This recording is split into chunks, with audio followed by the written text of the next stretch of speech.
টুলু মণ্ডল যে তার আত্মীয়দের বাড়িতে মূলত তার সম্পত্তি, তার বিপুল পরিমাণ অবৈধ টাকা সেগুলো লুকিয়ে রেখেছে, সেগুলো কিন্তু পুলিশ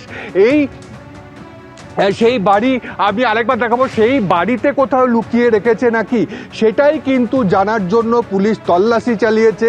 এবং এই বাড়ি বন্ধ ছিল রাতের বেলায়, পাঁচিল টপকে পুলিশ ভিতরে ঢুকে তার যে ঘর আছে সেই ঘর তালা মারা ছিল। পরিবারকে যখন জিজ্ঞাসা করা হয় যে চাবি কোথায়, তারা চাবি দিতে পারেনি, ওই জন্য তালা ভেঙে ভেতরে যখন ঢোকে তখন সেখানে দেখা যায় খাটের তলায় ট্রাঙ্ক রাখা। অর্থাৎ মীনার মণ্ডলের বাড়িতে যেভাবে ট্রাঙ্ক ছিল সেই ট্রাঙ্ক কিন্তু এইখানেও পাওয়া গিয়েছে, কিন্তু সেটা ফাঁকা। এইখানেই প্রশ্ন যে যখন মীনার মণ্ডলের বাড়িতে তল্লাশি চলছে, টাকা উদ্ধার হচ্ছে, সেই সময় কিন্তু ইফাজুল এসেছিল তার দেশের বাড়িতে।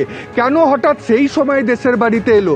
সাধারণত পরিবার বলছে যে চাষের সময় আসতো বা কোনো অনুষ্ঠানে আসতো, কিন্তু এই সময় হঠাৎ করে তল্লাশি চলছে, সেই কারণে কেন এলো সেটাই সবথেকে বড় প্রশ্ন হয়ে উঠছে। এবং তার ঘরে ঢুকে কিন্তু সেই ছবিও, সেই যে সেই ট্রাঙ্ক পর্যন্ত পাওয়া যায়, কিন্তু সেটা সম্পূর্ণ ফাঁকা ছিল। এবং এখানেই সন্দেহ দানা বাঁধে যে কেন ফাঁকা এবং গতকাল তাকে কেন যেতে হলো। অর্থাৎ টুলু মণ্ডলের আত্মীয় মীনার মণ্ডলের বাড়ি থেকে যখন 28 কোটি টাকা পাওয়া হলো, তখন কি এই ইফাজুলের বাড়িতেও টাকা ছিল?